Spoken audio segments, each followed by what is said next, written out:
The Colorado Rockies stretched endlessly under a blanket of pristine snow, their jagged peaks piercing the gray winter sky like ancient sentinels. The year was 1878, and the bitter cold had settled deep into the mountain valleys, where even the hardiest souls struggled to survive. The wind howled through the pine forests, carrying with it the promise of another brutal storm. Eleanor Ellie Mae Thompson stumbled through the knee-deep snow, her breath forming desperate clouds in the frigid air.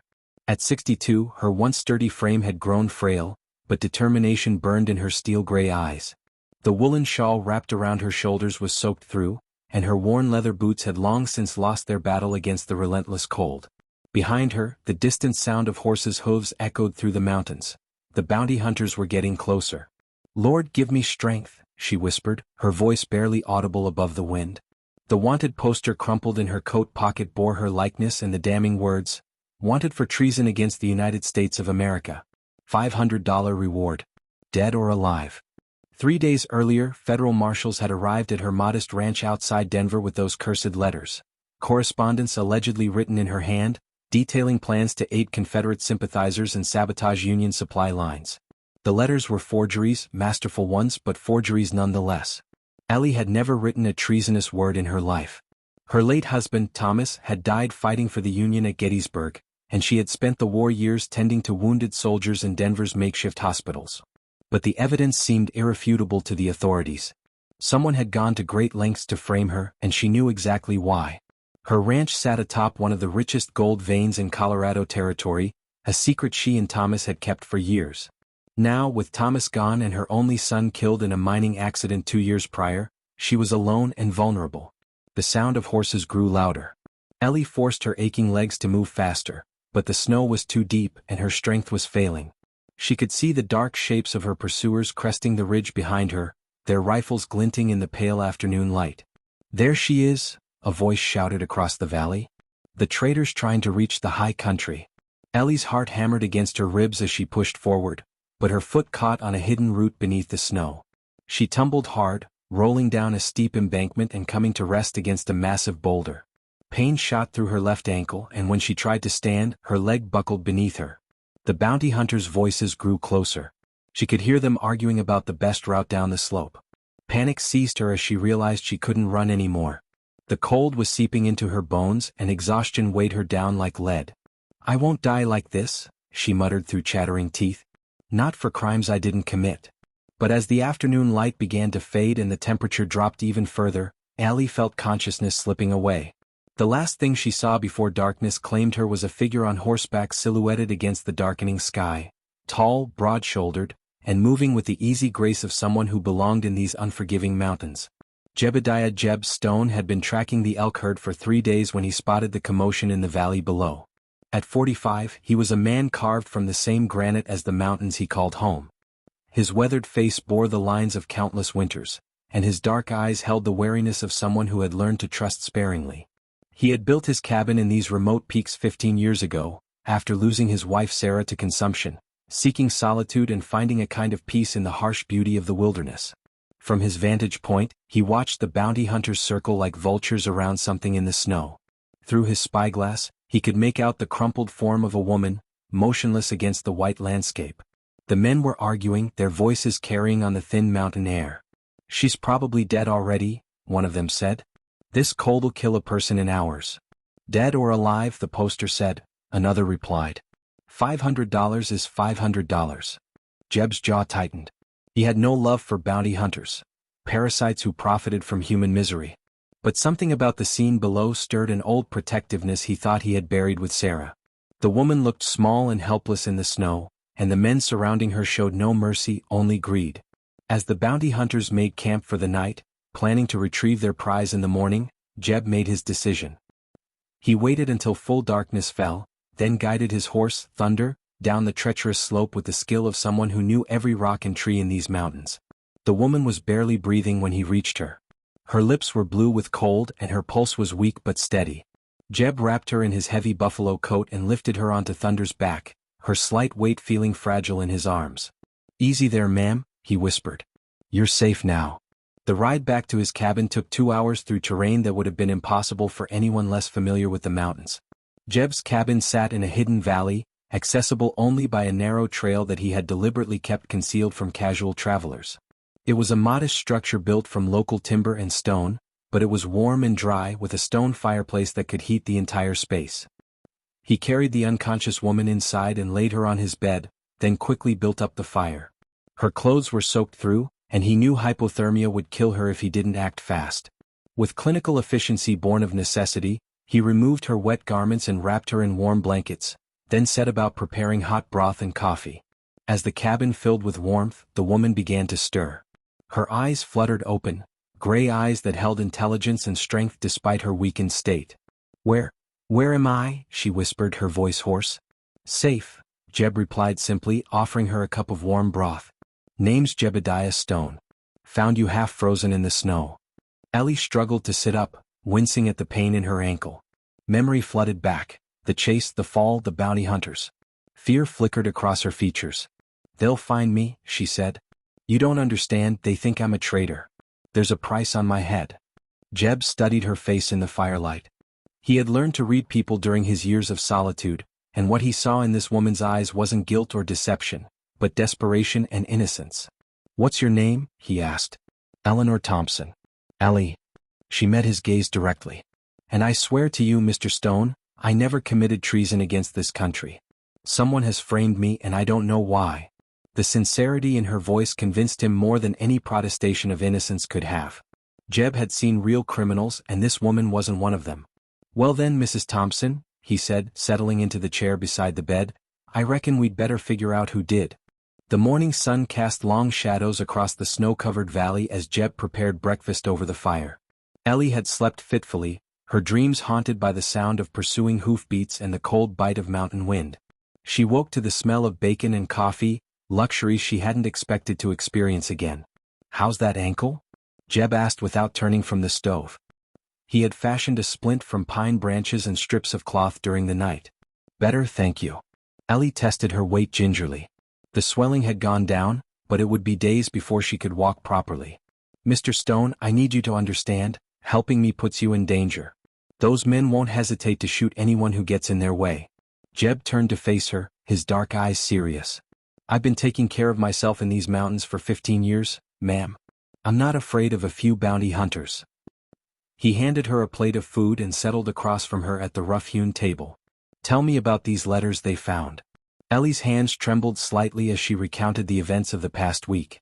The federal marshals arriving at dawn, the search of her property, the discovery of the correspondence hidden in her late husband's desk. The letters detailed plans to smuggle weapons to Confederate sympathizers and contained information about Union troop movements that only someone with high-level access could have known. "The handwriting looked like mine," she said, her voice heavy with frustration.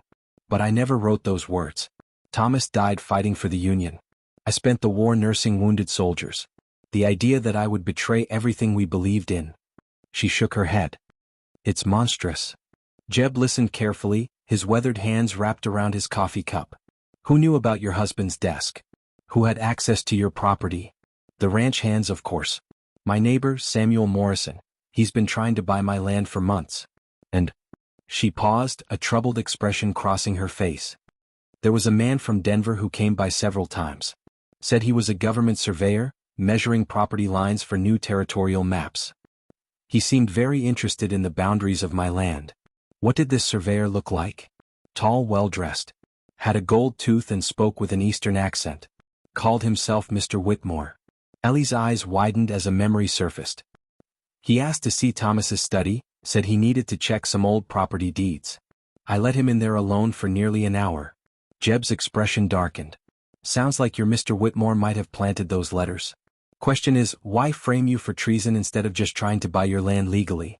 "Because I refused to sell," Ellie said quietly.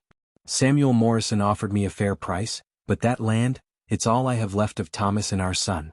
It's my home." What she didn't tell Jeb, what she had never told anyone, was the real reason she couldn't sell.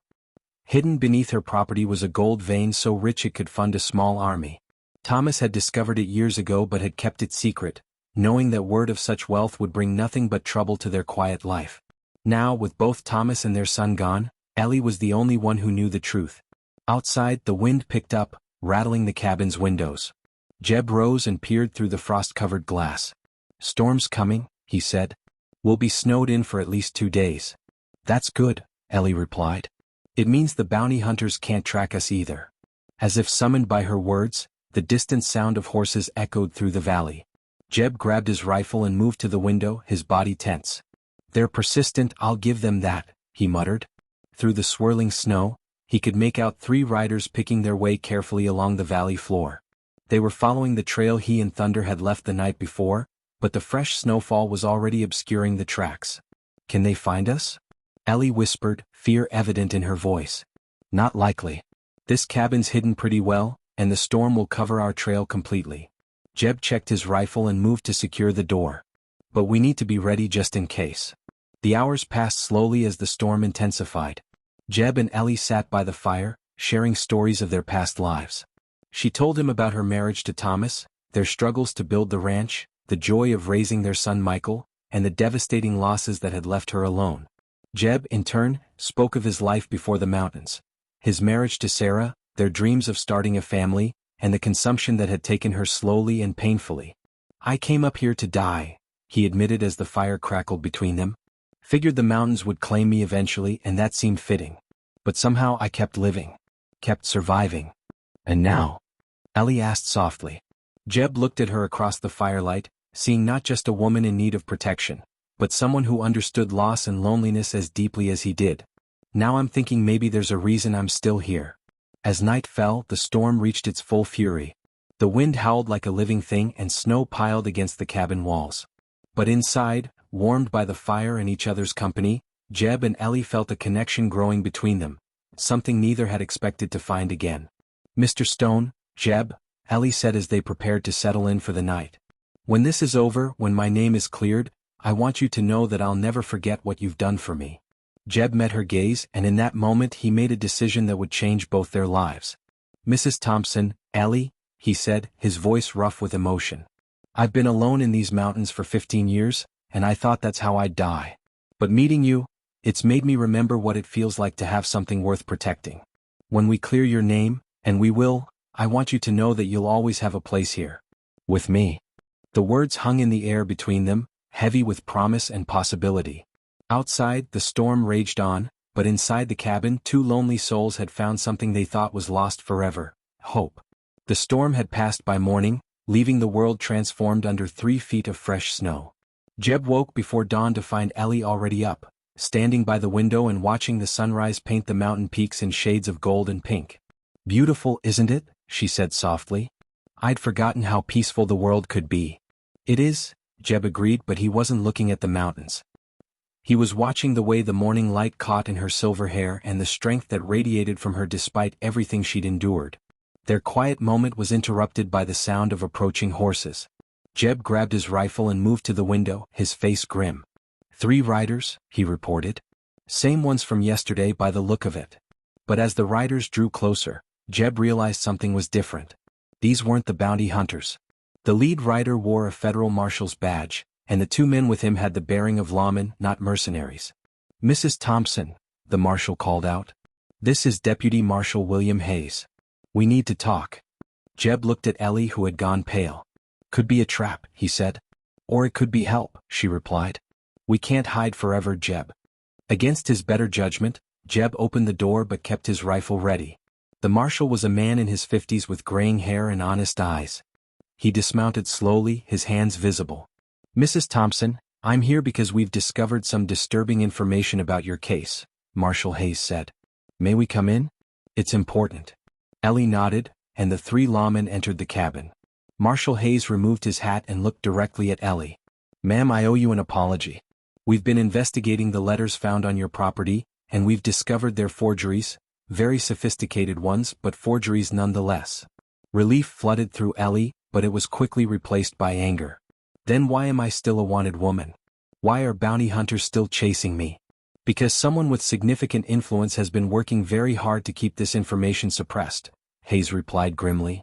We've uncovered a conspiracy involving territorial officials and mining interests. They want your land, Mrs. Thompson, and they're willing to commit treason themselves to get it. One of the other lawmen, a younger deputy named Collins, spoke up. We've arrested the man calling himself Whitmore.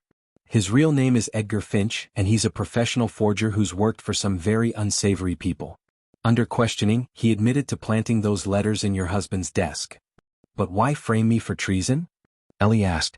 Why not just try to force me off the land? Marshal Hayes exchanged glances with his men. Because they know what's under your property, ma'am. There's been geological surveys done without your knowledge. Your land sits on one of the richest gold deposits in Colorado Territory. Ellie's heart sank. The secret she and Thomas had guarded so carefully was out. How long have they known? At least 6 months, Hayes replied. A territorial official named Harrison Blackwood has been orchestrating this entire scheme. He arranged for the surveys, hired Finch to forge the letters, and even had contacts in the federal marshal's office to ensure the case moved quickly. Jeb stepped forward, his face dark with anger. And the bounty hunters? Hired by Blackwood's associates. They were told to bring you back dead or alive, Mrs. Thompson, but I suspect they had orders to make sure it was dead. Hayes's expression was grim. We've been tracking them for 2 days. They're dangerous men with no regard for the law. As if summoned by his words, the sound of gunfire erupted outside. Through the window they could see the 3 bounty hunters approaching through the trees, their rifles raised. They must have followed our trail, Deputy Collins said, drawing his weapon. How many rounds do you have? Jeb asked Marshal Hayes. Enough, Hayes replied grimly. But they have the high ground. The cabin erupted into controlled chaos as the lawman and Jeb took positions at the windows. Ellie, despite her injured ankle, moved to help by reloading weapons and keeping watch on their blind spots. Mrs. Thompson, one of the bounty hunters shouted from outside. Come out now and we'll make it quick. Stay in there and we'll burn you out. Like hell, Jeb muttered, taking careful aim through the window. The battle was fierce but brief. The bounty hunters had expected to face an unarmed woman and an old mountain man, not 3 federal lawmen and a marksman who knew every inch of the terrain. When the smoke cleared, 2 of the bounty hunters were dead, and the 3rd was wounded and in custody. As they secured the area, Marshal Hayes turned to Ellie with a mixture of respect and regret. Mrs. Thompson, I have a warrant here for Harrison Blackwood's arrest, and the territorial governor has personally signed a document clearing you of all charges. Your ordeal is over. Ellie sank into a chair, overwhelmed by the sudden reversal of her fortunes. What happens now? Now you go home, Hayes said. Your property is yours and the government will provide protection while you decide what to do with it. But as Ellie looked around the cabin that had become her sanctuary, and at the man who had risked everything to protect her, she realized that home might not be where she had always thought it was. Marshal, she said slowly, I appreciate everything you've done. But I need some time to think about my future. Jeb stepped forward, his heart in his throat. Ellie, I meant what I said yesterday. You have a place here for as long as you want it. She looked into his eyes and saw not just protection but love, the kind of deep, abiding love she had thought she would never find again. I know, she said softly. And I think I'd like to stay. 3 months later, the hidden valley had been transformed. What had once been Jeb's solitary refuge was now a home filled with warmth and laughter. Ellie had sold her ranch in Denver, using part of the proceeds to improve the mountain cabin and the rest to establish a trust for wounded veterans, a tribute to her late husband's memory. The gold beneath her former property remained untouched, protected by federal law after the scandal surrounding Harrison Blackwood's conspiracy had made national headlines. Blackwood himself was serving 20 years in federal prison, and the territorial government had implemented new oversight measures to prevent similar corruption. On a crisp April morning, Jeb and Ellie stood together on the cabin's newly built porch, watching the sunrise paint the snow-capped peaks in brilliant colors. The harsh winter had given way to spring, and wildflowers were beginning to bloom in the meadows below. Do you ever regret it? Jeb asked, slipping his arm around her waist. Giving up your old life for this? Ellie leaned into his embrace, feeling more content than she had in years. Never. That life was full of memories, but this is full of possibilities. They had married in a simple ceremony the month before, with Marshal Hayes serving as witness and the mountains themselves as their cathedral. It had been a union born not of desperation or convenience, but of genuine love and mutual respect. I have something for you, Jeb said, reaching into his pocket. He pulled out a small wooden box, carved with intricate mountain scenes. I've been working on this since the day we met. Inside the box was a ring, not gold or silver, but carved from a piece of mountain granite and polished to a smooth shine. It was simple and beautiful, like the life they were building together. It's perfect, Ellie whispered as he slipped it onto her finger beside her wedding band. Just like this place. Just like us. As they stood together watching the world wake up around them, a rider appeared on the trail below. It was Deputy Collins, who had become a regular visitor, bringing news from the outside world and supplies they couldn't produce themselves. "Morning, folks," he called out as he approached. "Got some interesting news from Denver." He dismounted and handed Jeb a letter bearing an official seal. "Seems the territorial governor wants to offer you both a reward for your part in exposing the Blackwood conspiracy. There's talk of a substantial sum of money and a formal commendation." Jeb and Ellie exchanged glances, then Jeb handed the letter back unopened. "Tell the governor we appreciate the thought," Jeb said, "but we have everything we need right here." Collins grinned and tipped his hat. "I figured you'd say that. But there's something else. The governor also wanted me to tell you that if you ever change your minds about that gold deposit, the government would be interested in purchasing the mineral rights at a very fair price." "The gold stays in the ground," Ellie said firmly. "Some things are more valuable than money." After Collins left, Jeb and Ellie walked down to the meadow where Thunder grazed alongside the mare they had bought for Ellie. The horses had become fast friends, much like their owners. "You know," Ellie said, picking a handful of wildflowers, "I used to think my story was over. After Thomas died after Michael. I thought I was just waiting for the end. And now?" Jeb asked, though he could see the answer in her eyes. "Now I know it was just the beginning of a new chapter." She turned to face him, her gray eyes bright with love and determination. "We have years ahead of us, Jeb. Years to explore these mountains, to build something beautiful together, to maybe even help other people who find themselves lost and alone." Jeb pulled her close, marveling at how this woman had transformed not just his cabin, but his entire world. "I love you, Ellie Thompson Stone. More than I ever thought possible."